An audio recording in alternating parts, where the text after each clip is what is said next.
The Willowridge Diner glowed like a beacon in the rain, a lonely island of light in the growing dark. Inside, the air was thick with the smells of burnt coffee, butter, and something sweetly nostalgic. At least it was, until the door shut behind me, and every conversation in the room just fell silent. I scanned the booths. Farmers, teachers, teenagers, in their Letterman jackets, and then, one person who didn't look away fast enough. Mark Hensley. He sat alone near the back, who'd pulled up, his fingers drumming anxiously against the edge of a half-eaten plate of fries. The moment he realized I'd spotted him, his whole body tensed up. I walked towards him with calm, practiced steps. The whole diner watched me. Mind if I sit? Mark swallowed hard, his eyes darting around. Can I say no?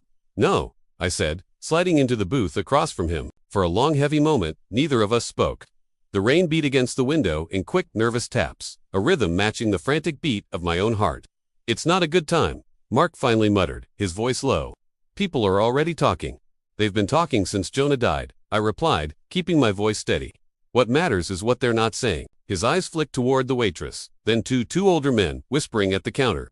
In a town like Willowridge, privacy was a myth, a forgotten luxury.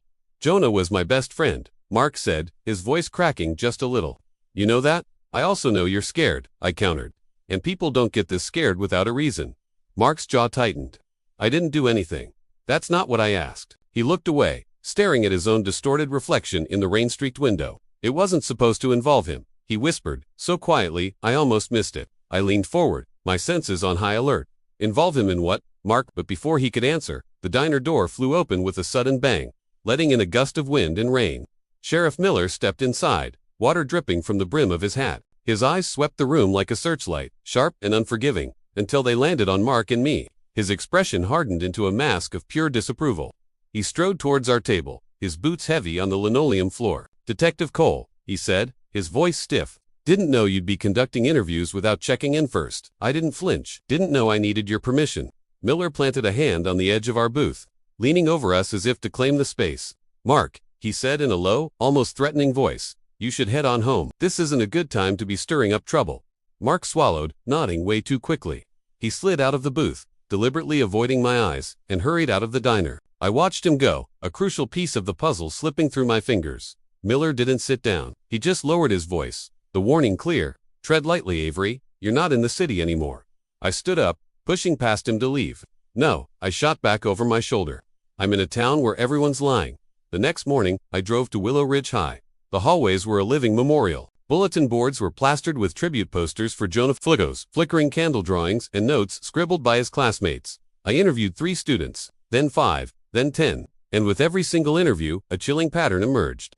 Every story they told matched Jonah's public persona perfectly, a little too perfectly. He was an angel. Everyone loved him. He'd never get into trouble. He didn't fight.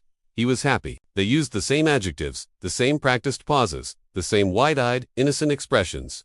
It was like watching a rehearsed play, and every actor knew their lines by heart. I flipped my notebook shut in frustration. Someone's lying, I murmured to myself. A student standing nearby overheard Tina Marsh, Jonah's next-door neighbor. She hesitated, chewing nervously on her lip. You didn't hear this from me, she whispered, leaning closer. But Jonah, he wasn't perfect. Not lately. Anyway, I raised an eyebrow. My interest peaked. Go on. He was acting weird the week before it happened. He was jumpier, angry, like he was scared of something. Something, I asked, pressing her. Or someone. Tina swallowed hard, her eyes wide with fear. Someone, multiple someones. A cold chill ran down my spine. The perfect image of Jonah was beginning to crack. My next stop was City Hall, where I was scheduled to meet with council members. All colleagues of Jonah's father, Richard Blake. Their statements were the complete opposite of the students'. They were too short, too cautious, and every single time I mentioned Jonah's name, their gazes flickered towards Richard Blake's office down the hall. He was a good kid, one of them said, his words feeling hollow. A tragedy for us all, muttered another, avoiding my eyes. We hope to put this behind us soon, a third one added. Put this behind us. That wasn't the sound of grief. That was the sound of fear, and Richard Blake himself. When I knocked on his door, his secretary stiffened as if she'd received an electric shock. But the office door stayed closed, a solid barrier between me and the truth. As I stood there, I heard raised voices from inside Richard's, and a second voice I didn't recognize. Angry, urgent. The voices dropped to a hush only when I leaned closer to the door. I stepped back. The Blake family wasn't just grieving, they were protecting something, or someone. That evening, I drove past the Willowridge Diner again, Mark's car was gone, but the memory of his half-formed confession echoed in my mind. It wasn't supposed to involve him. My instincts were screaming. Mark wasn't running from his own guilt. He was running from whoever Jonah had been so afraid of. The people Jonah must have written about in the letter his mother, Eleanor, was hiding. The people Sheriff Miller kept trying to steer me away from. The people this whole town was pretending not to see. I stepped out of my car, staring at the diner's glowing sign as the rain began to fall again, washing the streets, but not the secrets. Willowridge whispered. But whispers, when you collect them carefully, have a way of turning into confessions. And I was just getting started. Thanks for watching.